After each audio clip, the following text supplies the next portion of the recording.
హరే కృష్ణ ప్రభుజీ, ప్రణామాలు ప్రభుజీ. ప్రణామాలు. అందరికీ హరే కృష్ణ.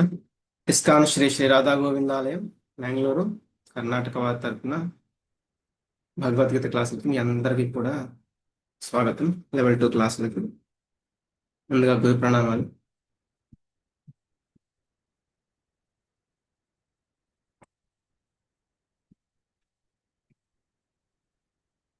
మనము భగవద్గీత యథాతథము ఇందులో ఈరోజు మనం ద్వితీయ అధ్యాయం, దీనినే సాంఖ్య యోగము అంటారు. భగవద్గీత యొక్క సారాంశం మొత్తం కూడా ఈ అధ్యాయంలో ఉందన్నమాట. అందుకే దీనిని గీతాసారము అని కూడా చెప్తున్నారు. మనము ఈ యొక్క భగవద్గీత ఈ యొక్క భాష్యాలు కానీ భగవద్గీతకు సంబంధించి మనం ఇక్కడ చూసేదంతా కూడా హిస్ డివైన్ గ్రేస్ ఏసి భక్తివేదాంత స్వామి ప్రభుపాదుల వారి యొక్క బోధన ఆధారంగా మనం తెలుసుకుంటున్నాము. ఆయన పంచిన జ్ఞానాన్ని మనము తెలుసుకోవడానికి ప్రయత్నం చేస్తూ ఉన్నాము. ఓం అజ్ఞానతిమిరాంధస్య జ్ఞానాంజనశలాకయా చక్షురున్మిళితం యేన తస్మై శ్రీగురవే నమః. శ్రీచైతన్యమనోభీష్టం స్థాపితం యేన భూతలే స్వయం రూపః కదా మహ్యం దదాతి స్వపదాంతికం. వందేహం శ్రీగురో శ్రీయుతపదకమలం శ్రీగురూన్ వైష్ణవాంశ్చ శ్రీరూపం సాగ్రజాతం సహగణ రఘునాథాన్వితం తం సజీవం సాద్వైతం సావధూతం పరిజన సహితం కృష్ణ చైతన్య దేవం శ్రీరాధా కృష్ణ పాదాన్ సహగణ లలితా శ్రీ విశాఖాన్వితాంశ్చ. నమ ఓం విష్ణుపాదాయ కృష్ణ ప్రేష్ఠాయ భూతలే శ్రీమతే భక్తివేదాంత స్వామి నామినే. నమస్తే సారస్వతే దేవే గౌరవాణి ప్రచారిణే నిర్విశేష శూన్యవాది పాశ్చాత్య దేశతారిణే.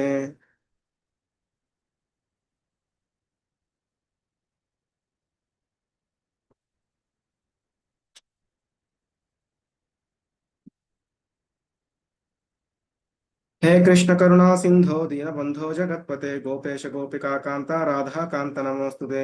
तप्त कांचन गौरांगी राधे वृंदावनेश्वरी वृषभानुसुते देवी प्रणमामि हरिप्रिये. वाञ्छाकल्पतरुभ्यश्च कृपा सिंधुभ्य एव च पतितानां पावनेभ्यो वैष्णवेभ्यो नमो नमः. जय श्री कृष्ण चैतन्य प्रभु नित्यानंद श्री अद्वैत गदाधर श्रीवासादि गौर भक्तवृंद. हरे कृष्ण कृष्ण कृष्ण हरे हरे हरे राम राम राम हरे हरे. हरे कृष्ण कृष्ण कृष्ण हरे हरे हरे राम राम राम हरे हरे. हरे कृष्ण कृष्ण कृष्ण हरे हरे हरे राम राम राम हरे हरे.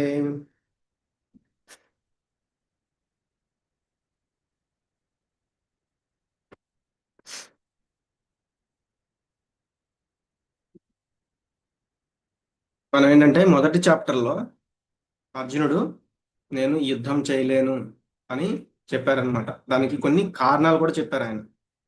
అంటే దయ, కంపాషన్ అన్నమాట. అంటే వాళ్ళని చంపడం ఆ అది అంటే కరుణ అనేది ఉండాలి కదా, వాళ్ళని ఎలా చంపుతాము అన్నట్లుగా వాళ్ళని చూసి ఆయన జాలి పడుతున్నాడు. రెండవది ఎంజాయ్మెంట్, అంటే వాళ్ళని గనక వధిస్తే వాళ్ళందరూ కూడా నా బంధువులు, అంటే మరి ఈ రాజ్యాన్ని గనక ఈ యొక్క భోగాన్ని గనక నేను సంపాదిస్తే దాన్ని నేను ఎవరితో భోగించాలి, ఆ సుఖాన్ని నేను ఎవరితో ఆ, పంచుకోవాలి, కాబట్టి నాకు ఆ ఎంజాయ్మెంట్ అనేది అవసరం లేదు అన్నట్లుగా చెప్పారు. మూడవది ఇక్కడ అంటే పాపం యొక్క వాళ్ళంటే ఒక జీవిని కానీ వాళ్ళని చంపడము అది పాపం కదా, వాళ్ళు పాపాత్ములై ఉండొచ్చు, కానీ అటువంటి వాళ్ళని కనుక మేము వధిస్తే మరి మాకు ఆ పాపం అనేది అంటుకుంటుంది కదా అన్నట్లుగా చెప్పారు. తర్వాత ఏమో వర్ణ సంకరం, ఆ యొక్క ఆ కుల సాంప్రదాయాలు అవన్నీ నశిస్తాయి, కాబట్టి ఈ 4 కారణాలు చెప్పారనమాట. లాస్ట్కి ఆయన ఈ యుద్ధం నేను చేయలేను కృష్ణ అని ఆ యొక్క రథంలో కూర్చుండిపోయారు. ఈ అధ్యాయంలో మనకు చెప్తున్నారు, మళ్ళీ 2.6లో చెప్తారనమాట. ఇండిసేషన్ అంటే నేను ఏది నాకు కరెక్టో ఏది నాకు కరెక్ట్ కాదో నేను తెలుసుకోలేకపోతున్నాను అని. తర్వాత భగవంతుడికి అతను సరెండర్ అయిపోతారు. తర్వాత భగవంతుడు ఈ దివ్యమైన జ్ఞానాన్ని అర్జునుడికి బోధిస్తారు, మనకు కూడా చెప్తారు. అది ఏంటనేది మనం ఈరోజు అధ్యాయంలో చూద్దాము.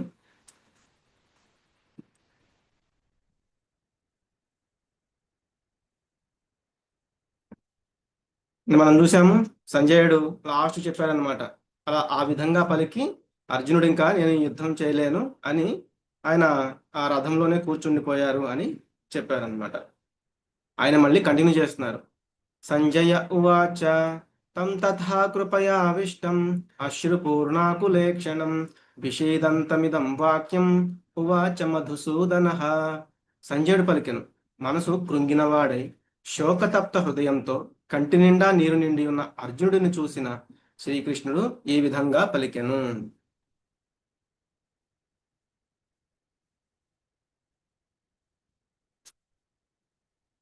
ఇప్పటి వరకు మనకి ఫస్ట్ చాప్టర్ అయిపోయింది. అలాగే ఇందులో కూడా ఆల్రెడీ ఒక శ్లోకం అయింది. ఇంతవరకు భగవంతుడు ఎక్కడైనా మాట్లాడారా? శ్రీకృష్ణుడు ఎక్కడైనా మాట్లాడారా? మాట్లాడలేదు ప్రభుజీ. ఎస్ మాతాజ్. ఎందుకంటే అర్జునుడు చెప్తున్నాయి మొత్తం వింటూ ఉన్నారనమాట. విన్న తర్వాత భగవంతుడు ఇక్కడ చెప్పడం మొదలుపెట్టారు.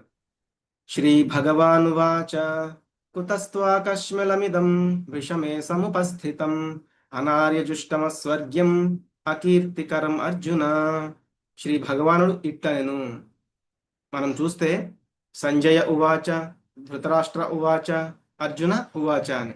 ఇక్కడ చూస్తే కృష్ణ ఉవాచ అని చెప్పట్లేదు, శ్రీ భగవానువాచ. వేదవ్యాసుల వారు మనందరికీ అర్థమయ్యేలాగా చెప్తున్నారనమాట. శ్రీ భగవాన్ ఉవాచ అంటే ఆయన ఈ భగవాన్ అనే పదానికి కూడా పరాశరముని చెప్తారనమాట. శ్రీ భగవాన్ అంటే భగవాన్ అంటే ఎటువంటి లక్షణాలు కలిగి ఉండాలి, అంటే ఎలా ఉంటే భగవంతుడు అవుతారు అనేది కూడా చెప్తారు. ఇక్కడ భగవంతుడు చెప్తున్నారు, ఓ అర్జున, ఇలాంటి క్లిష్ట సమయంలో ఈ పాడు బుద్ధి నీకెందుకు పుట్టింది? ఇది గౌరవనీయ వ్యక్తికి తగదు. ఇది ఉన్నత లోకాలకు దారి తీయకపోగా అపకీర్తి పాలు చేస్తుంది. అంటే ఇది చాలా క్లిష్టమైన సమయం. యుద్ధరంగంలోకి వచ్చి నాకు ఇలా ఇవన్నీ నాకు ఎట్లెట్లాగా ఉన్నాయి, నేను యుద్ధం చేయలేను అనడం ఏంటంటే క్లిష్ట సమయం, చాలా అవసరమైనప్పుడు వెన్ను చూపి వెళ్ళిపోవడం అనమాట. అది పాడు బుద్ధి. కాబట్టి ఇది నువ్వు చాలా గౌరవనీయమైన క్షత్రియుడివి, నీకు ఇటువంటి ఈ పాడు బుద్ధి అనేది తగదు. ఇది ఉన్నత లోకాలకి అంటే స్వర్గలోకాలకి లేకపోతే ఊర్ధ్వలోకాలకి ఇంకా మంచి పొజిషన్కి వెళ్ళడానికి ఇది కరెక్ట్ కాదు. అలా కాకుండా ఇంకా ఇది అపకీర్తి పాలు చేస్తుంది అని కూడా అంటున్నారు.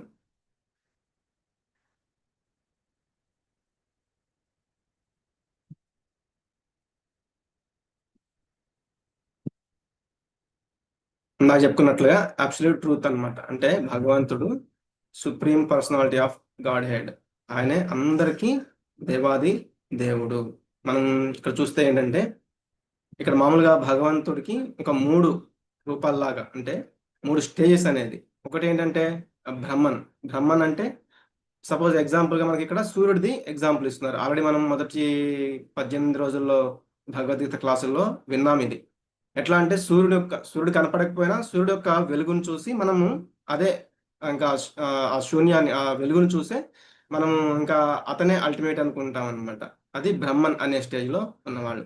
అలాగే పరమాత్మ అంటే సూర్యుడు ఉన్నాడు అంటే ఆ యొక్క గోళం, ఆ బింబాన్ని చూసి మనము భగవంతుణ్ణి అదే అనుకోవడం అనమాట. కానీ భగవాన్ అంటే ఆ ప్లానెట్ ఉంది, ఆ ప్లానెట్ మీద కూడా మనం వెళ్ళొచ్చు అనేది. అలాగే ఇక్కడ భగవంతుడికి 6 అల్టిమేట్ అనమాట. అంటే ఇంకా అంతకంటే హైయెస్ట్ ఇంకేది ఉండదన్నమాట. All riches, all fame, all strength, all beauty, all knowledge, all renunciation అనమాట. ఇవి కూడా మనం చూడొచ్చు. సపోజ్ ఇప్పుడు మనం ఆయన ఒక ఐశ్వర్యం గురించి చెప్పుకుందాం. ఈ 6 లక్షణాలు ఎవరైతే కలిగి ఉంటారో అతన్నే భగవంతుడు అని అంటారు. అది పరాశరముని, వేదవ్యాసుల వారి యొక్క తండ్రి, ఆయన దీన్ని వివరించడం జరిగింది. ఐశ్వర్యస్య సమగ్రస్య వీర్యస్య యశశ్రియ జ్ఞాన వైరాగ్యయోశ్చయం షణ్ణం భగ ఇతిన్ గణ అని చెప్తారనమాట. అంటే ఐశ్వర్యం, పూర్తి ఐశ్వర్యం ఎవరికి ఉంది అంటే భగవంతుడికి. ఎలా అంటే మనం ఒక ఎగ్జాంపుల్ చూస్తాం. ఆయనకి 16,108 మంది భార్యలు ఉన్నారు. వాళ్ళకి ఒక్కొక్కరికి ఒక్కొక్క భవనం అనేది ఆయన కట్టించి ఇచ్చారు. ఒక్కొక్కరికి 10 మంది పిల్లలను అనేది ఇచ్చారు. కాబట్టి ఇంకా ఎవ్వరికి ఎటువంటి లోటు లేకుండా, అంటే ఆయన యొక్క నాకు ఇది తగ్గింది తగ్గింది అనటానికి ఏముండదు అనమాట. అంత ఐశ్వర్యం కలిగిన వాడు భగవంతుడు. అలాగే మనము ఆయన యొక్క యశస్సు, ఆయన కీర్తి ఏంటి మనం ఎప్పుడు వింటూనే ఉంటాము. దశ దిశలా కూడా, అంటే ఎటువైపు వెళ్ళినా కూడా భగవంతు యొక్క కీర్తి అనేది వ్యాపించి ఉందన్నమాట. అలాగే ఆయన యొక్క ఆల్ ఫేమ్, ఆల్ ఫేమ్ చూసాము. ఆల్ స్ట్రెంగ్త్, ఆయన యొక్క బలం అనమాట. మనం చూస్తాం ఆయన ఒక ఎంతమంది రాక్షసులు, ఎంతమంది అసురులు ఆయన్ని ఎప్పుడూ కూడా వచ్చి ఇబ్బంది పెట్టడానికి, ఆయన్ని వధించడానికి కంసులు పంపిస్తూ ఉండేవాడు అనమాట. కానీ ఎంతమంది వచ్చినా వాళ్ళని ఆయన వాళ్ళందరికీ ముక్తి కలిగించేవాడు. ఒక రకంగా చెప్పాలి అంటే వాళ్ళని, అంటే వాళ్ళలో ఉన్న మంచి విషయం ఏదో తీసుకునేవాడు. సపోజ్ ఇప్పుడు పూతన ఉందన్నమాట. పూతన ఏం చేయడానికి వచ్చింది, ఆయనకి పాలల్లో అంటే పాలు ఇచ్చినట్లుగా ఇస్తూ ఆ విషము విష విషము ఉన్న స్తన్యం ఆయనకి ఇచ్చి ఆయన్ని వధించాలని చూస్తుంది.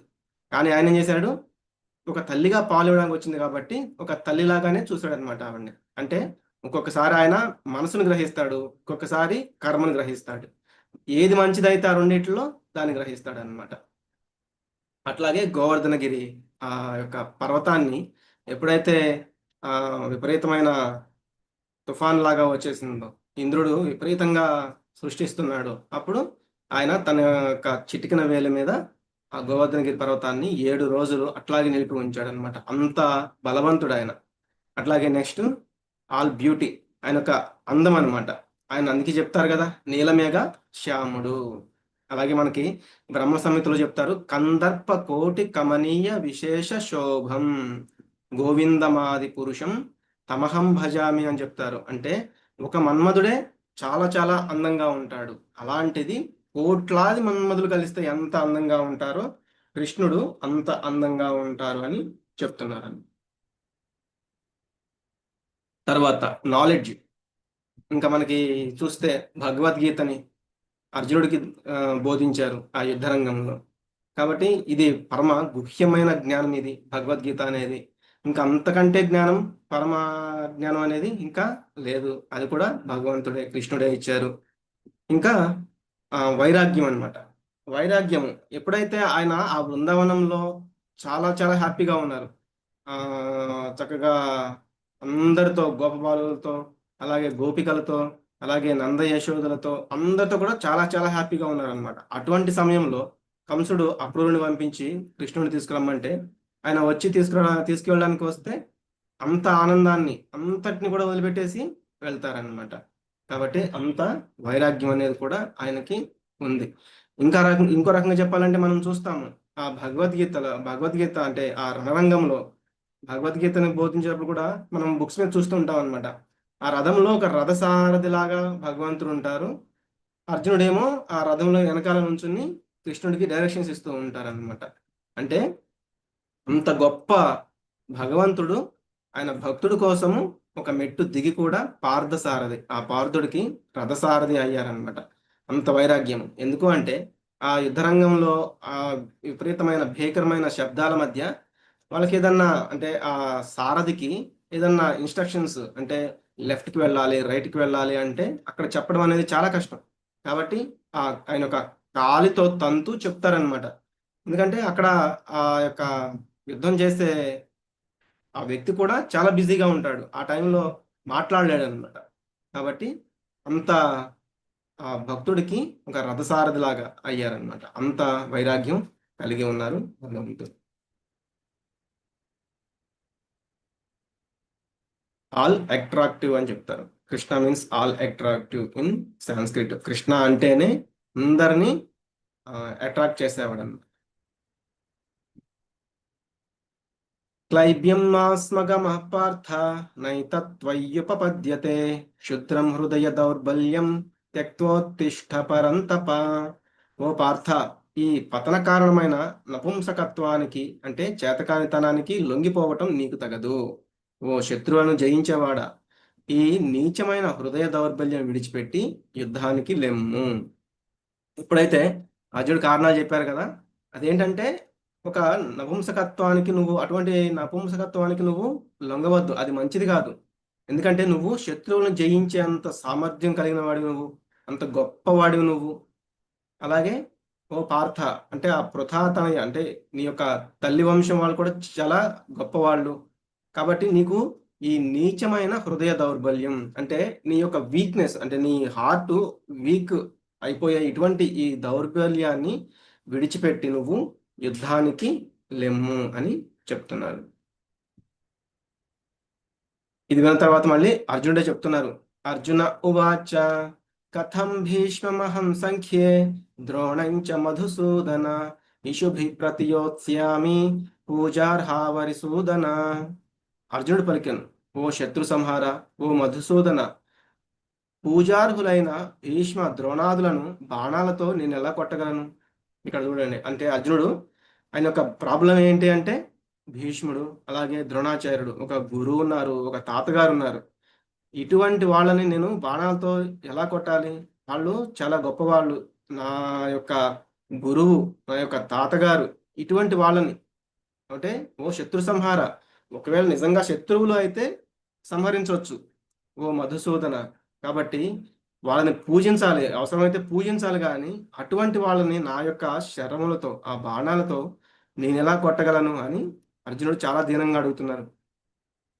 గురూన్ హత్వా హి మహానుభావాన్ శ్రేయో భోక్తుం భైక్ష్యమపీహ లోకే హత్వార్థకామాంస్తు గురూనిహైవ భుంజీయ భోగాన్ రుధిర ప్రదిగ్ధాన్. గురువులైన మహాత్ముల జీవితాలను పణముగా పెట్టి జీవించుట కంటే ఈ లోకంలో భిక్షమెత్తుకుని జీవించుట ఉత్తమమైనది. కాబట్టి వాళ్ళు మహాత్ములు, గురువులు, నేను వాళ్ళను చంపి జీవించే కంటే కూడా నేను ఈ భిక్షం ఎత్తుకుంటాను. అంటే నాకు క్షత్రుడిగా నాకు రాజ్యం కావాలి కదా, ఒకవేళ నాకు రాజ్యం రావడం లేదు అంటే అవసరమైతే నేను భిక్షం ఎత్తుకుని జీవిస్తాను. కానీ ప్రాపంచిక లాభమును కోరుచున్నప్పటికీ వారందరూ కూడా పెద్దలే, వాళ్ళు ఏదో భౌతికమైన లాభాన్ని కోరుతున్నారు. ఎందుకు? వాళ్ళకున్న ప్రాబ్లమ్స్ బట్టి వాళ్ళు ఇక్కడ మాకు ఎదురుగా ఆపోజిట్గా యుద్ధం చేయడానికి వచ్చారు. కానీ వాళ్ళందరూ కూడా పెద్దలు, వారిని వధించినచో మేము అనుభవించు సమస్తము రక్త పంకిలమగును. ఒకవేళ వాళ్ళని కనుక చంపిన తర్వాత వచ్చే ఈ రాజ్యం ఏదైతే ఉందో దాని ద్వారా వచ్చే అదంతా కూడా మాకు రక్తంతో, అదే రక్తపు కూడు అంటారు కదా, అలా దాంతో సమానం అని చెప్తున్నారు. నైతద్విద్మా కతరన్నో గరీయో యద్వా జయేమ యది వానో జయేయుః యానేవ హత్వా న జిజీవిషామః తేవ స్థితా ప్రముఖే ధార్తరాష్ట్రాః. వారిని జయించడం లేదా వారి చేత జయించబడడం అనే వాటిలో ఏది మంచిదో మాకు తెలియదు. ఎవరిని చంపితే మనకు జీవితం మీద విరక్తి కలుగుతుందో ఆ ధార్తరాష్ట్రాదులే, అంటే ధృతరాష్ట్రుని కుమారులు, ఇప్పుడు ఈ యుద్ధ భూమిలో మన ముందు నిలబడి ఉన్నారు. కాబట్టి వాళ్ళని జయించడమా, వాళ్ళ చేత జయించబడమా, ఈ రెండిట్లో కూడా ఏదో నేను తెలుసుకోలేకపోతున్నాను. అనిశ్చయం అనమాట. మనము మొదటి చాప్టర్లో 4 సంకేతాలు, అంటే 4 లక్షణాలు అనేవి అర్జునుడు చెప్పారు, 4 కారణాలు నేను యుద్ధం చేయలేను అని చెప్పడానికి. ఇక్కడ అనిశ్చయం అని చెప్తున్నారు మళ్ళీ, అంటే నేను ఏది నాకు కరెక్టో ఏది కరెక్ట్ కాదో తెలుసుకోలేకపోతున్నానని మళ్ళీ 5వ కారణం కూడా మనం చూస్తున్నాం అనమాట. కాబట్టి ఈ 5 కారణాలు ఉన్నాయి అర్జునుడికి నేను యుద్ధం చేయను కృష్ణ అని చెప్పడానికి. ఇట్లా చెప్పిన తర్వాత ఇది చాలా ఇంపార్టెంట్ శ్లోకం, అందరూ కూడా కంఠస్థం చేయడానికి ప్రయత్నం చేయండి. కార్పణ్యదోషోపహత స్వభావః పృచ్ఛామి త్వాం ధర్మ సమ్మూఢచేతాః యచ్రేయస్యాన్నిశ్చితం బ్రూహి తన్మే శిష్యస్తేహం శాధి మాం త్వాం ప్రపన్నం. మమకారము అనే దోషము కారణంగా నేనిప్పుడు నా కర్తవ్యం విషయంలో మోహం చెంది శాంతిని కోల్పోయాను. నిజంగా ఏది శ్రేయస్కరమో చెప్పమని అడుగుచున్నాను. నేను నీకు శిష్యుడను మరియు నీకు శరణాగతుడను, దయచేసి నాకు ఉపదేశించుము. కాబట్టి ఇక్కడ ఏం చెప్తున్నారంటే ఇది ఒక రకంగా చెప్పాలంటే మమకారం అనే దోషం, అంటే వీళ్ళందరూ నా వాళ్ళు. కాబట్టి ఇటువంటి మమకారం అనే ఆ దోషం కారణంగా ఇంకొకటి నా కర్తవ్యం, క్షత్రుడిగా నేను చేయాల్సింది యుద్ధం. ఈ 2 విషయాల్లో వాళ్ళని మమకారంతో ఇక్కడ నేను యుద్ధం చేయకూడదా, లేకపోతే నా కర్తవ్యం అనే ఈ యుద్ధం చెయ్యాలా, ఈ రెండిట్లో మోహం చెంది నేను శాంతిని కోల్పోయాను, అశాంతిగా ఉన్నాడు అనమాట. కాబట్టి నాకు ఏది శ్రేయస్కరమో చెప్పు అని ఆయన అడుగుతున్నారు. ఎలా? ఫుల్గా సరెండర్ అయిపోయారు. నేను నీకు శిష్యుడను మరియు నీకు శరణాగతుడను, దయచేసి నాకు ఉపదేశించండి అని అడుగుతున్నారు. అందుకే మనం ఏంటంటే చాలా చోట్ల ఎవరైనా ఏదన్నా అడగకపోయినా కూడా సలహాలు ఇచ్చేస్తూ ఉంటాము. అది చెయ్యి, అది ఎలా చేయాలి, ఇది ఎలా చేయాలి, అది అలా చేయకూడదు, ఇలా చేయకూడదు అని ఇచ్చేస్తూ ఉంటాం అనమాట.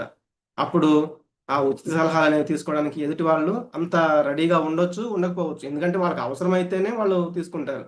కానీ మనం వాళ్ళు అడగకముందే ఏవేవో సలహాలు ఇచ్చేస్తూ ఉంటే అది వాళ్ళకి అంతగా అవసరం ఉండకపోవచ్చు. అవసరం ఉన్నా కూడా వాళ్ళు దాన్ని తీసుకోవడానికి సిద్ధంగా ఉండకపోవచ్చు అనమాట. ఎందుకంటే వాళ్ళు మనల్ని అడగలేదు కదా, కాబట్టి అది అంత. కానీ ఇక్కడ అర్జునుడు అడుగుతున్నారనమాట, నాకు ఉపదేశం చెయ్యి అని. అట్లాగే ఆయన మొదట ఏం చెప్పారు, రెండు సేనల మధ్యలోకి ఈ రథాన్ని అనేది తీసుకెళ్ళండి, నేను యుద్ధం చేయడానికి, ఇక్కడ నాతో యుద్ధం చేయడానికి ఎవరెవరు ఉన్నారో వాళ్ళని చూస్తానన్నారు. కానీ ఇప్పుడు ఏమంటున్నారు, నేను పూర్తిగా శరణాగతి. అప్పుడు ఒక ఆర్డర్ వేశారనమాట, రెండు సైన్యాల మధ్యలోకి రథాన్ని తీసుకెళ్ళమని. ఇప్పుడేమో సరెండర్ అంటే శరణాగతి. ఇంకా డిపెండెంట్ కూడా అయిపోయారు అనమాట. అంటే ఓ కృష్ణ, నువ్వేం చెప్తే నేను అది చేయడానికి సిద్ధంగా ఉన్నాను, నాకు దయచేసి ఉపదేశించు. ఇంకా ఏం చెప్తున్నారు, నేను నీకు శిష్యుడను అంటే భగవంతుణ్ణి మీరు నాకు గురువుగా ఉండి ఏం చెయ్యాలో చెప్పండి అని అంటున్నారు అనమాట. అలాగే మమకారం అనే దోషము కారణంగా మనం ఇంతకు ముందు కూడా చూసాము. మనకు ముఖ్యంగా ఏంటంటే 4 దోషాలు అనేవి ఉంటాయి. ఏంటవి, మన ఇంద్రియాలు, మన సెన్సెస్ అనేవి ఏంటంటే అన్కంప్లీట్ అంటే పరిపూర్ణం కాదు, అసమగ్రాలు అని చెప్తారు. ఎందుకు, మన దృష్టి అనేది చాలా కొంతవరకే చూడగలుగుతుంది. కానీ మనం ఏమంటామంటే నేను ఏదైనా చూడగలను, ఏదైనా చూడగలను అంటూ ఉంటాం. అలాగే మన చెవులకు కూడా అన్ని సౌండ్స్ అనేవి వినపడవు. ఏదో కొన్ని కొన్ని వినపడితే కొన్ని వినపడవు అనమాట. కాబట్టి మనం చూసేవి, మనం వినేవి కూడా అన్ని అసంపూర్ణాలు. సపోజ్ మనం చాలా దూరంగా చూస్తూ ఉంటాం, ఏదైనా ఒక కొండ కనపడుతుంది అనుకోండి. ఆ కొండ దూరంగా చూస్తున్నప్పుడు చాలా క్లియర్గా కనపడదు. కానీ మనం కొండ దగ్గరికి వెళ్ళామనుకోండి, ఆ పర్వతం పైన చెట్లు ఉంటాయి, పక్షులు ఉంటాయి. ఇంకా దగ్గరికి వెళ్తే దాని మీద ఇంకా చెట్ల యొక్క మొదలు కూడా కనపడతాయి, ఇట్లా అన్నమాట. కాబట్టి మనకి మన ఐస్ ఎంతవరకు అయితే చూడగలవో అంతవరకే. కానీ మనం కంప్లీట్గా ఏదైనా చూడగలను అని అనుకుంటూ ఉంటాం అన్నమాట. ఉదాహరణకి మనం ఇంకా బాగా మిట్ట మిట్ట మధ్యాహ్నం అంటూ ఉంటారు కదా, డైరెక్ట్గా మనం సూర్యుని కూడా చూడలేము. మన కళ్ళు తెరుచుకొని అంత ఎండ మన డైరెక్ట్గా కళ్ళలో పడుతూ ఉంటే మనము చూడలేము అనమాట. అలాగే మన వెనకాల కూడా ఏం జరుగుతుంది అనేది మనకి అర్థం కాదు, ఇట్లా ఉంటాయి అన్నమాట. అలాగే మొదటి అధ్యాయంలో అర్జునుడు మాత్రమే చెప్తూ ఉన్నారు. కానీ రెండవ అధ్యాయం ఇక్కడ వరకు కూడా భగవంతుడు ఏమీ మాట్లాడలేదన్నమాట. అర్జునుడి యొక్క అంటే అతని యొక్క బాధ, అతని యొక్క చెప్పాలనుకున్నది మొత్తం చెప్పే వరకు వింటూనే ఉన్నారు. కానీ ఆయనకి ఎటువంటి సలహాలు కానీ, లేకపోతే ఆయన మధ్యలో ఆపి నువ్వు ఆగు నేను చెప్తాను అని కానీ ఇట్లా ఏమీ అనలేదన్నమాట. అలాగే మనం కూడా ఎలా ఉండాలి అంటే మన యొక్క ఈ యొక్క భౌతిక ప్రపంచంలో మనం కూడా ఎలా ఉండాలంటే ఎదుటి వాళ్ళని మాట్లాడనివ్వాలి. ఎదుటి వాళ్ళు మనకి ఏం చెప్పాలనుకుంటున్నారు వినాలి. వినిన తర్వాత అప్పుడు మనం ఏం చెప్పాలి అనుకుంటున్నాం అనేది చెప్పాలి. అందుకే ఇక్కడ భగవంతుడు ఈ యొక్క శ్లోకం తర్వాత చెప్తారు ఇంకా. అందుకే ఇక్కడ అర్జునుడు ఇప్పుడు ఎప్పుడైతే నేను నీకు శిష్యుడని, అలాగే నీకు నేను శరణాగతి పొందుతున్నాను అని అన్నారు. అంటే మరి నిజంగా శరణాగతి అంటే ఏంటి, మనం కూడా ఇది తెలుసుకోవాలి. మనం కూడా వీటిని నేర్చుకోవడానికి ప్రయత్నం చేయాలి. ముఖ్యంగా నేర్చుకొనుటకు కుతూహలంగా ఉండాలి. ఎల్లప్పుడూ కూడా మనకి ఏంటంటే తెలుసుకోవాలి, తెలుసుకుని దాన్ని చేయడానికి ప్రయత్నం చేయాలి అనే కుతూహలం అనేది, ఎగ్జైట్మెంట్ అనేది ఉండాలి. అలాగే బలహీనతలను అంగీకరించి అనుకోగా ఉండాలి. అంటే మనం చెప్తామన్నమాట, మన యొక్క బలహీనతలు ఉన్నా కూడా మనం దాచిపెట్టేసుకుని మనం కవర్ చేయడానికి, మేనేజ్ చేయడానికి ప్రయత్నం చేస్తూ ఉంటాం అందరి దగ్గర కూడా. అలా కాకుండా ఇది నా వీక్నెస్ కాబట్టి నేను దీన్ని ఎలా ఓవర్కమ్ చేయాలి, అంటే నేను దీన్ని ఎలా అధిగమించాలి అనేది ప్రయత్నం చేయడానికి, ఇది నాకు రాదు మీరు చెప్తే నేను నేర్చుకుంటాను అని ఉండాలన్నమాట. అలాగే జీవితంలో సవాళ్ళు ఎదురైనప్పుడు ఒక ప్రామాణిక గురువును ఎన్నుకోవడం. అంటే మనకి ఈ యొక్క జీవితంలో అంటే ఈ ఈ యొక్క కలియుగంలో ఈ కలి యొక్క అన్నీ కూడా ఏంటి అంటే కల్మషాలు అనమాట. అన్నీ కూడా అంటే ఒక రకంగా చెప్పాలంటే ఎదుటి వాళ్ళు మనల్ని పైకి ఒక రకంగా మాట్లాడుతున్నా, లోపల ఇంకో రకంగా చేస్తూ ఉండొచ్చు. వాళ్ళ యొక్క కర్మలు ఇంకొక రకంగా ఉండొచ్చు. మనతో మాట్లాడేది వేరేగా ఉన్నా కూడా. కాబట్టి ప్రతిరోజు, ప్రతి క్షణము కూడా మనకి సవాలనమాట. మరి ఇటువంటివి మనకి ఎదురైనప్పుడు మనం ఎలా? ఎందుకు అంటే అర్జునుడికైతే కృష్ణ భగవానుడు ఉన్నాడు. మరి కృష్ణ భగవానుడే మనకి ఎవరినైనా ఒకరిని నియమించాలనమాట. ఆయన ఎవరు అంటే ఒక ప్రామాణిక గురువు. మనం ఇంతకుముందు కూడా చూసాము. గురు శిష్య పరంపర అనేవి ఒక 4 రకాలైన గురు శిష్య పరంపరలనేవి ఉన్నాయి. ఒకటి బ్రహ్మ, మధ్వ, గౌడీయ అంటే ఇస్కాన్ దాంట్లో నుంచే ఉంది. అట్లాగే శ్రీ సాంప్రదాయం, అట్లాగే కుమార్ సాంప్రదాయం, అట్లాగే రుద్ర సాంప్రదాయం. వీటిల్లో ఉన్న ఈ యొక్క గురు శిష్య పరంపర నుంచి మనం ఒక ప్రామాణిక గురువుని ఎన్నుకొని మన యొక్క ఆ సవాళ్ళు ఎదురైనప్పుడు మనం ఎలా ముందుకు వెళ్ళాలి అనేది మనం ఒక గురువు ద్వారా తెలుసుకోవచ్చు. అలాగే శరణాగతికి అవసరమైన నిబంధనలు ఏంటి? విఫలాన్ని మరియు బలహీనతను అంగీకరించే ధైర్యము, నమ్రత అవసరం. ఇందాక చెప్పుకున్నాం కదా! అంటే నాకు ఆ బలహీనత ఉందని మనం గురువు దగ్గర ఓపెన్ అయిపోవాలన్నమాట. దాన్ని కవర్ చేయడానికి ప్రయత్నం చేయకూడదు. అలాగే ధైర్యం ఉండాలి. ఉత్సాహాత్, నిశ్చయాత్, ధైర్యాత్ తత్తత్ కర్మ ప్రవర్తనాత్ అని చెప్తారనమాట. అంటే ఉత్సాహంగా ఉంటూ ఎల్లప్పుడూ కూడా ధైర్యంగా ఉండాలి. నేను ధర్మం వైపు ఉన్నాను, భగవంతుడు నా వైపు ఉన్నాడు. అలాగే నమ్రత అంటే ఒక చిన్న చిన్న మొక్కకి ఎంతైతే వినమ్రత ఉంటుందో, అంటే విపరీతమైన గాలి వచ్చిందనుకోండి, అది మెదలకు అంటే చాలా కిందికి డౌన్ అయిపోతుందనమాట. కానీ పెద్ద చెట్టు అయితే విరిగిపోతుంది. అంతా వినయంగా ఉండాలనమాట. అంటే ఎంత ఉన్నా కూడా ఒదిగి ఉన్నట్లుగా ఉండాలి. అలాగే వీటిని అంగీకరించనిదే మానవుడు జీవితంలో సఫలము కాలేడు. ఇట్లా పైన ఏవైతే ఉన్నాయో వాటిని అంగీకరించకపోతే అప్పుడు అహంకారం అనేది ఉంటుంది గదా! అంటే నాకెవరు చెప్పవసరం లేదు. నాకన్నీ తెలుసు అనేది ఎప్పుడైతే ఉంటుందో అప్పుడు సఫలము కాలేడు. అలాగే సఫలానికి తండ్రులు ఎక్కువ. ఎప్పుడైతే మనము అన్నీ సాధిస్తున్నాము, అంటే మనము గొప్ప గొప్పవి సాధించేస్తున్నాము, గొప్ప స్టేజ్‌లో ఉన్నప్పుడు అందరూ చెప్తారనమాట. మావాడే, మావాడే. నా వల్ల నేను కూడా వాడికి హెల్ప్ చేశాను. లేకపోతే నా వల్ల ఇదంతా వాడికి చెప్పాను. ఇట్లా ఏదేదో చెప్తూ ఉంటారనమాట. కానీ విఫలము అనాథ. ఎప్పుడైతే మనం చూస్తా ఉంటాం, కష్టాల్లో ఉన్నప్పుడు వాళ్ళ దగ్గరికి ఎవరు ఎళ్ళరనమాట. కానీ సుఖాల్లో ఉన్నప్పుడు అందరూ కూడా చేరుతా ఉంటారు. అట్లా ఆ విఫలము అనేది ఎప్పుడు కూడా అనాథ. మనం ఎప్పుడైతే ఓడిపోతామో అప్పుడు ఒంటరిగానే ఉంటూ ఉంటాము. నహి ప్రపశ్యామి మమాపనుద్యాత్ యచ్చోకముచ్ఛోషణమింద్రియాణం అవాప్య భూమావసపత్నమృద్ధం రాజ్యం సురాణామపి చాధిపత్యం. ఇంద్రియములను శోషింపజేయనటువంటి ఈ శోకమును తొలగించుకున్న మార్గమును నేను గాంచలేకున్నాను. ఆయన ఆల్రెడీ మొదటి అధ్యాయంలో చెప్పారు. నా ఇంద్రియాలన్నీ కూడా విపరీతంగా కంపించేస్తున్నాయి. నా చేతులు వణికిపోతున్నాయి. నా రోమాంచకం అవుతుంది. ఇవన్నీ చెప్పారు కదా! కాబట్టి దాన్ని తొలగించుకునే మార్గం నాకు తెలియట్లేదు. నేను చూడలేకపోతున్నాను. దేవతల స్వర్గాధిపత్యం వలె సంపత్ సమృద్ధమును మరియు శత్రురహితమును అగు రాజ్యమును ధరిత్రిపై సాధించినను ఈ శోకము నేను తొలగించుకొనజాలను. అంటే ఈ ముల్లోకాలు నాకే వచ్చినా కూడా, మేము ఈ రాజ్యాన్ని ఆ ముల్లోకాల యొక్క ఆధిపత్యం వచ్చినా కూడా, అంత సమృద్ధమైన సంపద వచ్చినా కూడా, ఇంకా శత్రురహితము అంటే ఇప్పుడు వీళ్ళందరిని చంపేస్తాము. ఇంకా మాకు శత్రువులు అనేవాళ్ళు ఉండరు. అప్పుడు మాదే గొప్ప రాజ్యము ఈ ధరిత్రి పైన. ఇవన్నీ వచ్చినా కూడా ఈ శోకం అనే దాన్ని నేను తొలగించుకోలేను అని ఆయన చెప్పారు. అప్పుడు సంజయుడు చెప్తున్నారు. ఏవముక్త్వా హృషీకేశం గుడాకేశ పరంతప నయోత్స్య ఇతి గోవిందం ఉక్త్వా తూష్ణీం బభూవః. సంజయుడు పలికెను. శత్రువులను తపింపజేసే అర్జునుడు శ్రీకృష్ణుడితో, ఓ గోవింద, నేను యుద్ధం చేయను అని చెప్పి మౌనంగా ఉండిపోయాడు. ఎప్పుడైతే ఇంకా నేను నీకు శిష్యుడని అని చెప్పారు, శరణాగతి పొందుతున్నాను, ఇంకా నువ్వు ఏదైతే ఉపదేశించు అని ఆయన్ని అడగడం జరిగింది.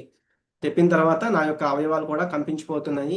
నాకు ఇప్పుడు ఏం చేయాలో తెలియట్లేదు. కాబట్టి నేను నువ్వేం చెప్తావో అని దానికోసం ఎదురు చూస్తున్నాను అన్నట్లుగా అర్జునుడు చెప్పారు. దాన్ని ఇక్కడ సంజయుడు ధృతరాష్ట్రుడికి చెప్పారనమాట. తమువాచ హృషీకేశః ప్రహసన్నివ భారత సేనయోరుభయోర్మధ్యే విషీదంతమిదం వచః. ఓ భరతవంశీయుడా, ఆ సమయంలో 2 సేనల మధ్య విషాదవశుడై ఉన్న అర్జునుడితో శ్రీకృష్ణుడు నవ్వుతూ ఇట్లు పలికాను. ఇక్కడ చూడండి, ఈ ఫోటోలో కూడా ఆయన చక్కగా నవ్వుతూ చెప్తున్నారనమాట. ఎందుకు? ఆయన ఆ యొక్క స్టేజ్ అంటే ఆయన యొక్క ఆ కార్పణ్యం అనే దోషము కారణంగా చాలా ఇబ్బంది పడుతూ ఉన్నారు. కానీ భగవంతుడికి అంతా తెలుసు. అందుకే ఆయన చక్కగా నవ్వుతూ చెప్తున్నారు అనమాట. అందుకే మనము ఈ యొక్క ఈ రెండవ అధ్యాయం గీతా సారానికి కూడా మనం ఒక అక్రేని మనం చూడవచ్చు అనమాట. గీత, GITA, అంటే జి అంటే గురువు. ఎప్పుడైతే అర్జునుడు శరణాగతి పొందారు భగవంతుడికి, ఇప్పుడు నుంచి భగవంతుడు చెప్తారు. అది మనం అంటే ఐడెంటిటీ, అంటే నువ్వు ఎవరు, నేను ఎవరు, నువ్వు ఎవరు అని తెలుసుకోవడం. అంటే ఆత్మ ఏంటి, దేహం ఏంటి అనేది ఈ యొక్క రెండవ అధ్యాయంలోనే చెప్తారనమాట. కాబట్టి మనకి తర్వాత చాలా అధ్యాయాల్లో ఆ యొక్క ఆత్మ గురించి పెద్దగా ఉండదు. ఈ రెండవ అధ్యాయంలోనే ఆత్మ గురించి చాలా ఉంటుంది. కానీ చాలా మందికి ఒక టఫ్ సబ్జెక్ట్ లాగా కూడా అది కనిపిస్తూ ఉంటుంది అనమాట. అందుకే నవ్వుతూ చెప్తున్నారు. అలాగే అది GI అన్నమాట. అవి మిగతా ఇంకా TA అనేది కూడా తర్వాత చూద్దాం. ఇట్లా మనం చూస్తే అర్జునుడు 8వ శ్లోకంలో చెప్పారు. ఆయన యొక్క ప్రాబ్లమ్స్ అనేవి చెప్పారు. నేను నీకు ఇంకా శరణాగతుని కాబట్టి నువ్వు ఏం చేస్తేనే సిద్ధంగా ఉన్నాను. కాబట్టి మనం కూడా ఎవరిని ఎంచుకోవాలి? ఒక బోనఫైడ్ స్పిరిచువల్ మాస్టర్ని, ఒక ఆధ్యాత్మిక గురువుని మనం ఎంచుకోవాలి. అంతేగాని నీ యొక్క కోరికలు ఎలా తీర్చుకోవాలి, లేకపోతే నువ్వు ఇంకా ఇట్లా సంపాదించాలి, అట్లా సంపాదించాలి అనే వాళ్ళని కాదు అని చెప్తున్నారు. మరి అందరికీ ఒరిజినల్ స్పిరిచువల్ మాస్టర్ ఎవరు? కృష్ణ. అలాగే కృష్ణుడి నుంచి వచ్చిన ఆధ్యాత్మిక గురువుని మనం ఎన్నుకుంటే గనక, ఆయనకి మనం సరెండర్ అవితే గనక, అప్పుడు మన యొక్క ప్రాబ్లమ్స్ అన్నీ కూడా సాల్వ్ అవుతాయి. నిజమైన జ్ఞానం అనేది మనకి వస్తుంది అనేది చెప్తున్నారు. అలాగే మన యొక్క మెటీరియల్ ప్రాబ్లమ్స్ ఏంటి? జన్మ, మృత్యు, జర, వ్యాధి. అలాగే ఎలా సంపాదించాలి, మనం ఎలా ఆర్థికంగా ఎలా డెవలప్ అవ్వాలి అనేది ఎక్కువగా మనం చూస్తూ ఉంటాం అన్నమాట. కానీ ఒక ఆధ్యాత్మిక గురువుకి మనం గనక సరెండర్ అయితే మన యొక్క ఆధ్యాత్మికమైన ప్రాబ్లమ్స్ అన్నీ కూడా, అంటే మనం ఎలా ఉండాలి, ఎలా ఉండకూడదు అనేది కూడా ఆయన చెప్పడం జరుగుతుంది. మరి వాటికి నిజమైనవి గురువులు ఎవరు అంటే కృష్ణుడు, అలాగే భగవద్గీత, శ్రీమద్ భాగవతము. వీటి నుంచి వచ్చిన ఆధ్యాత్మిక గురువు ద్వారా మనము ఈ మెటీరియల్ ప్రాబ్లమ్స్ అనేవి, ఈ జన్మ, మృత్యు, జరా, వ్యాధి అనే వాటి నుండి మనం బయటపడతాము. అలాగే 9వ శ్లోకంలో చెప్పారు, నేను ఈ యొక్క యుద్ధం చేయలేను, నాకు ఈ డౌట్స్ ఉన్నాయి, క్లియర్ చేయండి అన్నట్లుగా. అప్పుడు భగవంతుడు నవ్వుతూ ఇక్కడ చెప్పడం మొదలు పెడుతున్నారు. ఇది అల్టిమేట్ జ్ఞానం అన్నమాట. ఆత్మ జ్ఞానం అని చెప్తారు కదా, అది.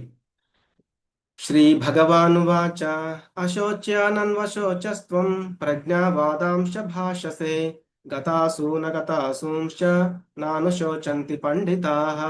శ్రీ భగవానుడు పలికెను, నీవు పాండిత్యంతో కూడిన మాటలు మాట్లాడుతున్నావు గాని దుఃఖింపదగని విషయం కోసం దుఃఖిస్తున్నావు. వివేకవంతులు చనిపోయిన వారి గురించి కానీ బ్రతికున్న వారి గురించి కానీ దుఃఖించరు. అంటే నువ్వు పాండిత్యంతో కూడిన, అంటే చెప్పారు కదా ఆయన, నేను వేదాలలో ఉన్నది నాకు గురుశిష్ పరంపరలో నేను విన్నాను, కాబట్టి దీని ద్వారా ఏంటి వీళ్ళందరినీ చంపడం పాపము, ఇట్లా చెప్తూ వచ్చారు కదా, వర్ణ సంకరం అవుతుంది. ఇవన్నీ కూడా చాలా గొప్ప గొప్పగా ఒక పాండిత్యంతో కూడిన పలుకుతున్నావు. కానీ నువ్వు దుఃఖించదగిన విషయం గురించి దుఃఖిస్తున్నావు. అదేంటనేది ఇంకా చెప్తారు. నత్వేవాహం జాతునాసం నత్వం నేమే చ నాధిపాః నచైవ న భవిష్యామః సర్వే వయమతః పరం. నేను గాని నీవు గాని ఈ రాజులందరూ గాని లేని సమయం లేదు, ఇక ముందు కూడా మనము ఉండకుండా ఉండము. అంటే ఈ యుద్ధంలో ఎవరైతే ఉన్నారో, నేను ఉన్నాను, నువ్వు ఉన్నావు, అలాగే ఇంకా ఈ రాజులందరూ కూడా ఉన్నారు. వీళ్ళు ఇంతకు ముందు ఉన్నారు, ఈ యుద్ధం తర్వాత కూడా ఉంటారు. ఇక్కడ మరణించినా కూడా వాళ్ళు ఉంటారు. ఇంతకు ముందు కూడా మరణించి మళ్ళీ అంటే ఆ దేహాలను విడిచి ఇక్కడికి వచ్చారు అనేది చెప్తున్నారు. దేహినోస్మిన్ యథా దేహే కౌమారం యౌవనం జరా తథా దేహాంతర ప్రాప్తి ధీరస్తత్ర నముహ్యతి. దేహధారి ఈ దేహంలో బాల్యం నుండి యవ్వనానికి, దాని నుండి ముసలితనానికి క్రమంగా సాగిపోతుందో, అదేవిధంగా మరణ సమయంలో జీవాత్మ మరి ఒక దేహంలోనికి ప్రవేశిస్తుంది. వివేకవంతులు ఈ విషయమున ఆందోళన పడరు. మనం చిన్నప్పుడు చాలా చిన్న పిల్లవాడిగా ఉన్నప్పుడు ఇలా ఉంటాం, కొంచెం ఎంగేజ్ వచ్చిన తర్వాత ఇలా ఉంటాం, ఇంకా ఓల్డ్ ఏజ్ వచ్చిన తర్వాత ఇలా ఉంటాం, ఇంకా బాగా ఓల్డ్ ఏజ్ వచ్చిన తర్వాత ఇలా ఉంటాం అనమాట. ఎలా అయితే దేహధారి అంటే దేహాన్ని ధరించిన వాడు ఈ దేహంలో, ఈ యొక్క బాడీలో ఇలా చిన్నపిల్లవాడి నుంచి ముసలివాడి దాకా ఎలా అయితే ఆ క్రమంగా సాగుతాడో, అలాగే ఈ యొక్క ముసలితనం తర్వాత అంటే ఆ దేహాన్ని విడిచేసి ఇంకొక దేహాన్ని తీసుకుంటాడు. కాబట్టి ఇటువంటి ఆ విషయమున నిజమైన జ్ఞానం ఉన్న వాళ్ళు ఆందోళన చెందరు. ఇదన్నమాట మనకి చిన్నప్పుడు ఇట్లా ఇట్లా చూస్తే మనము అంతా కూడా దేహం అయితే మారుతూ ఉంటుంది, కానీ ఆ ఆత్మ అనేది ఇలా వెళ్తూ అది నశించిన తర్వాత ఇంకో దేహాన్ని తీసుకుని అలా తిరుగుతూనే ఉంటుంది. ఎలా అయితే ఒక మనం డ్రెస్ని ఎలా అయితే చేంజ్ చేస్తామో బొమ్మ అలాగే ఉంటుంది, డ్రెస్ని చేంజ్ చేస్తూ ఉంటాం. మాత్రా స్పర్శాస్తు కౌంతేయ శీతోష్ణ సుఖ దుఃఖదాః ఆగమాపాయినో నిత్యాః తాం స్థితిక్షస్వ భారత. ఓ కౌంతేయ, సుఖదుఖాలు తాత్కాలికంగా కలగడం, కాలక్రమంలో అవి పోవడం, చలికాలం ఎండాకాలం వచ్చిపోవడం లాంటివి. కళ్ళ చెందకుండా వాటిని ఓర్చుకోవడం మనిషి తప్పక నేర్చుకోవాలి. అవి ఇంద్రియ అనుభూతి వలన కలుగుతాయి. అందుకే మనకి చెప్తారు కఠోపనిషత్తులో, నిత్యో నిత్యానాం చేతనాశ్చేతనానాం ఏకో బహూనాం యో విదదాతి కామాన్ అంటే, అది కఠోపనిషత్తులో చెప్తున్నారనమాట. మన యొక్క ఆత్మ ఆ నిత్యము కూడా ఉంటుంది, ఆ చేతనం అనేది కలిగి ఉంటుంది. ఏ దేహంలోకి అయితే వెళ్తూ ఉంటుందో ఆ దేహానికి చైతన్యం కలిగిస్తూ ఉంటుంది అనమాట. అది ఎప్పటికీ కూడా నశించదు. కాబట్టి ఈ సుఖదుఖాలు అనేవి ఈ దేహాలకి, అలాగే ఇంద్రియ అనుభూతి వలన, ఇప్పుడు చలిగా ఉంది అంటే మన మన మన బాడీకి అది అనిపిస్తూ ఉంటుంది, ఎండగా ఉందంటే అది మన బాడీకి అనిపిస్తుంది. అంటే మన అనుభూతి అనమాట, అది మన ఇంద్రియాలకి అనిపిస్తుంది తప్ప అది ఆత్మకి అటువంటిది ఏది ఉండదు. కాబట్టి అటువంటి వాటిని మనం కలత చెందకుండా ఓర్చుకోవాలి, దానిని మనం నేర్చుకోవాలి అని చెప్తున్నారు. ఎలా అయితే ఇప్పుడు బాగా సమ్మర్ అనమాట, కానీ లేడీస్ చూస్తే వంటగదిలో ఇంత విపరీతమైన ఎండలో కూడా ఒక్కొక్కసారి ఉక్కపోత ఉంటుందన్నమాట, చెమటలు కారిపోతూ ఉంటాయి. కానీ ఈ సమయంలో కూడా మాతాజీలందరూ కిచెన్లో వంటలు చేస్తూనే ఉంటారు. అయ్యో నేను ఇంత టైంలో ఈ వంట నేను చేయలేను. హరే కృష్ణ, వాయిస్ వస్తుంది. ఓకే, నేను వంట చేయలేను, నాకు చాలా ఇబ్బందిగా ఉంది అని అనరు అనమాట. అలాగే మనం చూస్తూ ఉంటాము, బాగా చలికాలం సమయంలో కొంతమంది దీక్షలు తీసుకుంటూ ఉంటారు. వాళ్ళు కూడా ఉదయం ఉదయం అంటే 3:30కి, 3కి, లేకపోతే 4కి, 4:30కి ఇట్లా చన్నీటితో స్నానం చేస్తూ ఉంటారు అనమాట, విపరీతమైన చలిలో. కాబట్టి వాళ్ళు మరి ఇది నేను చేయలేను అని అనరు.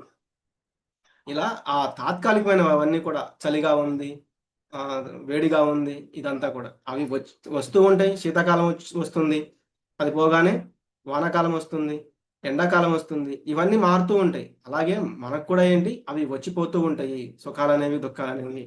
కాబట్టి వాటిని మనం వాటి గురించి ఎక్కువగా ఆలోచించకూడదు అని చెప్తాను. అన్నిటిని కూడా మనం ఓర్చుకోవాలి అని. సుఖాలు వస్తూ ఉంటాయి, పోతూ ఉంటాయి, దానివల్ల మనం స్ట్రెస్ ఫీల్ అవ్వకూడదు. కాబట్టి మనం మరి ఎలా దీన్ని తట్టుకునేది, మరి దీన్ని ఓవర్కమ్ చేసి, అంటే దీన్ని అధిగమించి మనం ఎలా ముందుకు వెళ్ళాలి అంటే, దానికి కీ ఏంటి, ఆ యొక్క లాక్కి భగవద్గీత అనే దాన్ని తెలుసుకోవాలి. దాంట్లో ఉంటుంది, అది మనం తెలుసుకుంటే అర్థమవుతుంది మనం దేనికి బాధపడాలి, దేనికి బాధపడకూడదు, దేనికి ఎక్కువగా స్ట్రెస్ ఫీల్ అవ్వాలి, ఎక్కువ దేనికి స్ట్రెస్ ఫీల్ అవ్వకూడదు అనేది.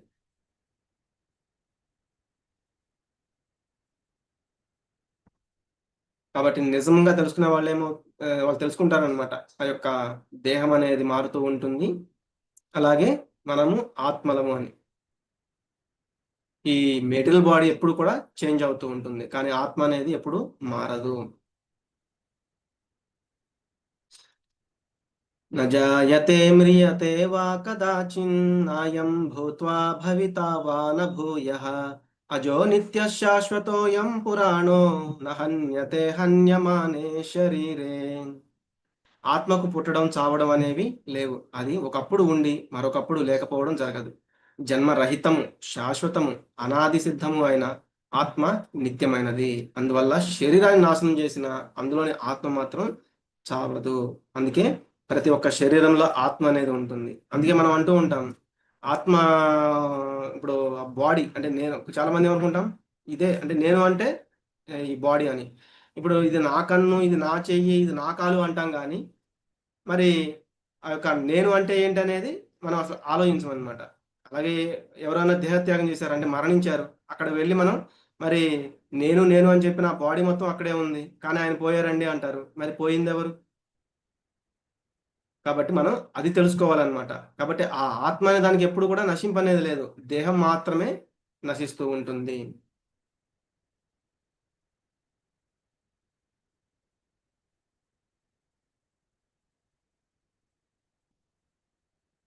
అలాగే మన యొక్క సోల్ స్పిరిట్ ఏంటి? How can somebody kill the soul or cause any to kill? అంటే మనల్ని మరి అసలు ఈ దేహం చంపబడుతుందా అనేది మనం దానికి భగవంతుడే చెప్పారు. దానికి మరణం అనేదే లేదని చెప్తున్నారు. అది పుట్టను కూడా పుట్టదు. అది ఇంకా దానికి ఏమీ కాదనేది కూడా మనం వచ్చే శ్లోకాల్లో చూద్దాం. వాసాంసి జీర్ణాని యథా విహాయ నవాని గృహాతి నరోపరాణి తథా శరీరాణి విహాయ జీర్ణాని అన్యాని సంయాతి నవాని దేహి.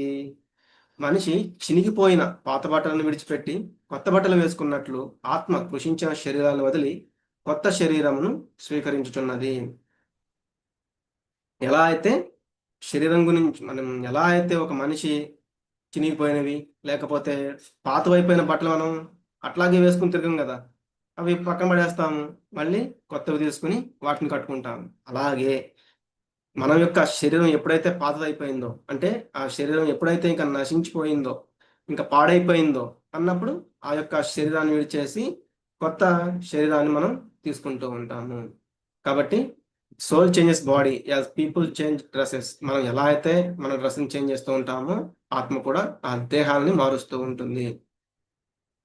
ప్రజెంట్ బాడీలో ఎలా అయితే సోల్ ఉంటుందో నెక్స్ట్ బాడీలో కూడా అలాగే ఉంటుంది. అంతేగాని దాంట్లో మార్పు అనేది కూడా ఉండదు.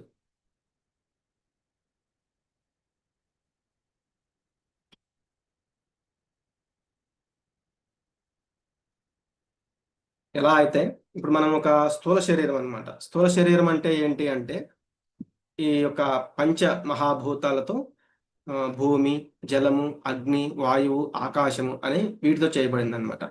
అలాగే సూక్ష్మ శరీరం అంటే ఏంటంటే మన యొక్క మనసు, బుద్ధి, అహంకారము అని వీటితో చేయబడింది.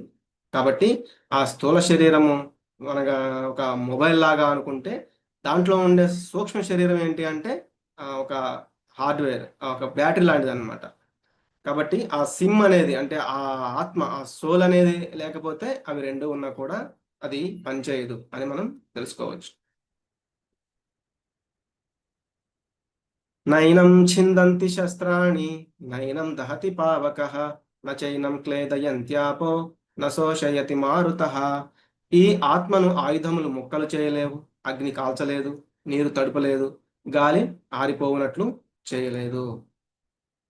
వాయువుచే ఆర్పబడదు అనమాట. అంటే ఈ యొక్క తడిగా ఉంది ఆత్మ, కాబట్టి గాలేస్తే ఇది ఆరిపోతుంది అనేది ఉండదు. అలాగే నీటిచే తడపబడదు, ఆత్మ అనేది తడపబడదు. అలాగే ఎట్టి ఆయుధముల చేత కూడా ముక్కలుగా ఖండించబడదు. అలాగే అగ్నిచే దహించబడదు. ఈ జీవాత్మ ఖండింప శక్యం కానిది, కరుగనేది మరియు శాశ్వతమైనది. ఆత్మ సూక్ష్మమైనది, అవ్యక్తమైనది మరియు శాశ్వతమైనది. అందుకే మనకి ఆత్మ చాలా సూక్ష్మమైనది. మన యొక్క ఈ వెంట్రుక, ఈ కను బొమ్మ పైన ఉండే ఒక వెంట్రుక ఎంత ఉందో దాన్ని ఒక 10,000 భాగాలు చేస్తే అందులో ఒక భాగం అనేది మన యొక్క సోల్ అన్నమాట, ఆత్మ. కాబట్టి దాన్ని ముక్కలుగా చేయడం కాదు కదా, దాన్ని మనం అసలు చంపలేము అనేది అర్థం చేసుకోవాలి. అలాగే మనకి అవ్యక్తమైనది అంటే టెలిస్కోపులు, మైక్రోస్కోపులు ఇటువంటి వాటితో కూడా అది మనకి తెలియదు. ఏది అంటే మనకి ఒక బాడీలో, ఒక దేహంలో ఉన్నప్పుడు ఆ యొక్క దేహం ఎలా అయితే చైతన్యంతో ఉంటుందో దాన్ని, ఆ చైతన్యాన్ని బట్టి మనం దానిని అర్థం చేసుకోవాలి. జాతస్య హి ధ్రువో మృత్యుః ధ్రువం జన్మ మృతస్య చ తస్మాత్ పరిహార్యేర్థే నత్వం శోచితుమర్హసి. పుట్టిన వానికి మరణం తప్పదు, మరణించిన వానికి మరలా పుట్టుక తప్పదు. కాబట్టి ఈ అనివార్యమైన దానికోసం నీవు శోకించవద్దు. అంటే జన్మ, మృత్యు, జరా, వ్యాధి, పుట్టడము, మరణించడం, పుట్టడము, మరణించడం ఇది జరుగుతూనే ఉంటుంది దేహాలకి. కాబట్టి నువ్వు దాని గురించి ఆలోచించవద్దు. దాన్ని బ్రేక్ చేయాలి. ఎలా అంటే మనం ముక్తి పొందాలి అనేది.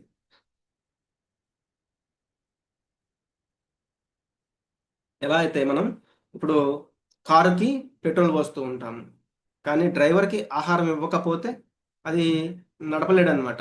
అది యాక్సిడెంట్లు అవ్వచ్చు, ఆగిపోవచ్చు, ఎందుకంటే అతనిలో ఓపిక లేదు. మనం ఏం చేస్తాం, మన దేహానికి కావలసిన వీటన్నిటి గురించి ఆలోచిస్తూ ఉంటాం అనమాట. దాని మీదే మోహం పెంచేసుకుంటూ ఉంటాం. అందుకే భగవంతుడు ఏం చెప్తున్నారు, కాబట్టి అది పుడుతూ ఉంటుంది, మరణిస్తూ ఉంటుంది దేహం అనేది. దాని గురించి నువ్వు ఏడవవద్దు. ఏదైతే ఒక పంజరంలో గనక ఒక బంగారు పంజరం ఉంది, దాంట్లో ఒక పక్షి ఉంది. రోజు మనం ఆ బంగారు పంజరాన్ని తుడుస్తూ ఉన్నాం, శుభ్రంగా బాగా చాలా నీట్గా ఉంచుకుంటున్నాం, దానికి మంచి మంచి డెకరేషన్ చేస్తున్నాం, దానికి ఆయిల్ రాస్తున్నాం, లేకపోతే ఇంకా మంచి మంచి క్లాత్తో తుడుస్తున్నాం, తలతలా మెరిసేలాగా చేస్తున్నాం. కానీ ఆ లోపల ఉన్న పక్షికి ఏదైతే మనం ఆహారం ఇవ్వడం లేదో అప్పుడేమవుతుంది? పంజరం మాత్రమే మిగులుతుంది. ఆ యొక్క ఆ బర్డ్ అనేది, అంటే ఆ పక్షి అనేది చనిపోతుంది అనమాట. కాబట్టి మనం కూడా సోల్, ఆ నిజమైన ఆ దేహంలో ఉన్న సోల్ అనేది చాలా ఇంపార్టెంట్. కాబట్టి దేహము మనకి ఎంతవరకు ఇంపార్టెంటో మనం దేహానికి ఇవ్వాల్సింది దేహానికి ఇవ్వాలి. కానీ ఆ లోపల ఉన్న సోల్ గురించి కూడా ఆలోచించాలి. నిజమైన దానికి ఆహారం ఏంటనేది కూడా మనం ఇవ్వాలి.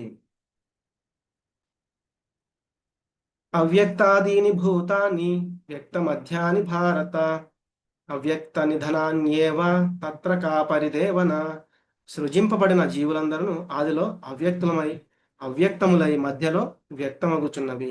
నశించిన పిమ్మట తిరిగి అవ్యక్తములగును. అట్టి ఎడ దుఃఖించుటకు కారణమేమి కలదు?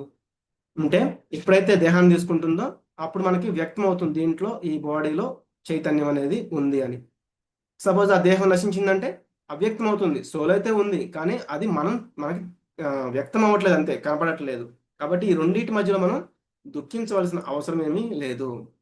ఆశ్చర్యవత్ పశ్యతి కశ్చిదేనం ఆశ్చర్యవత్ వదతి తథైవ చాన్యః ఆశ్చర్యవచ్చైనమన్య శృణోతి శ్రుత్వాప్యేనం వేద న చైవ కశ్చిత్.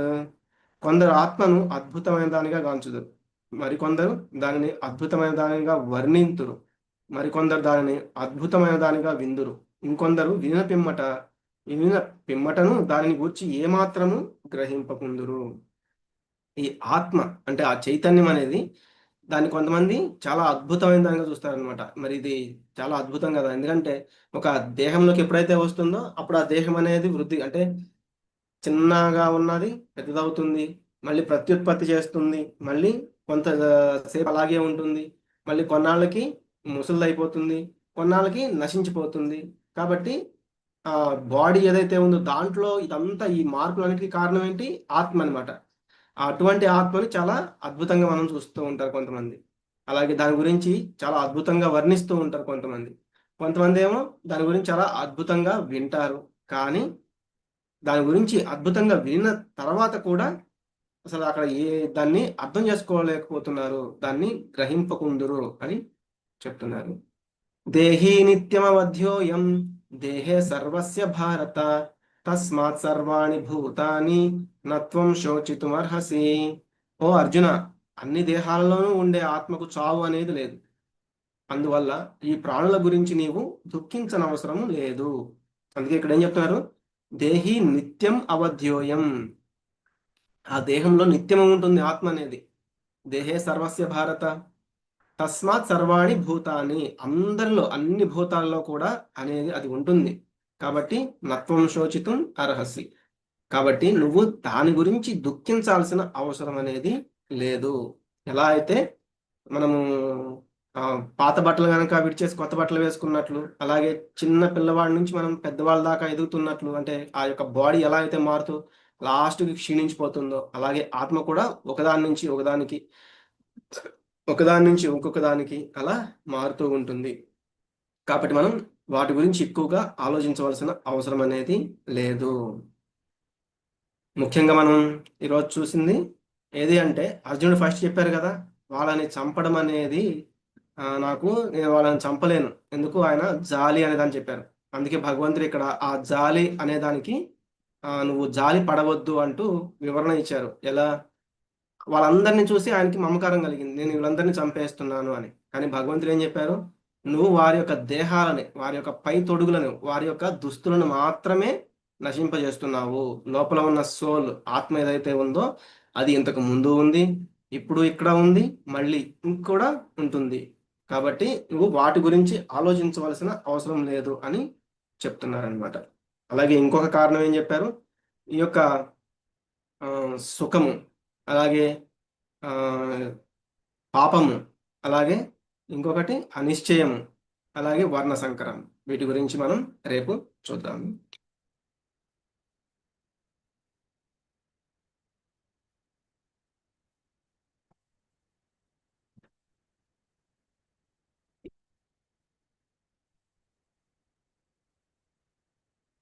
వాంఛాకల్పతరుభ్యశ్చ కృపా సింధుభ్య ఏవ చ పతితానాం పావనేభ్యో వైష్ణవేభ్యో నమో నమః.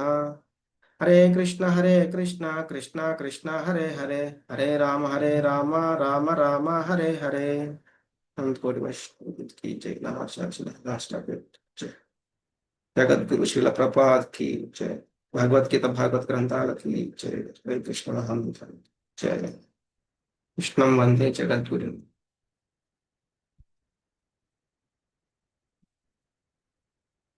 కాబట్టి మనం ఈ రోజు ఏం చూసాము అంటే గీత అనే ఈ గీతాసారం యొక్క అధ్యాయంలో జి అంటే గురువు అనమాట.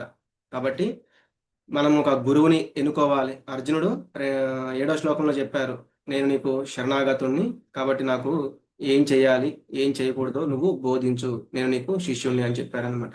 అప్పుడు భగవంతుడు గురువుగా ఆ యొక్క జ్ఞానాన్ని చెప్పడం మొదలుపెట్టారు. ముందుగా ఏం చెప్పారు? ఐడెంటిటీ, నువ్వు దేహానివి కాదు, ఇక్కడ ఉన్న వీళ్ళందరూ కూడా దేహాలు కాదు, కాబట్టి ఆ జాలి అనేది అవసరం లేదు, కాబట్టి నువ్వు చేయాల్సిన ధర్మాన్ని నిర్వర్తించాలి అన్నట్లుగా రేపటి శ్లోకాల్లో ఇంకా చెప్తారు. అది చూద్దాము. అందరికీ ధన్యవాదాలు అటెండ్ అయినందుకు. ఎవరికైనా ఏమైనా డౌట్స్ ఉంటే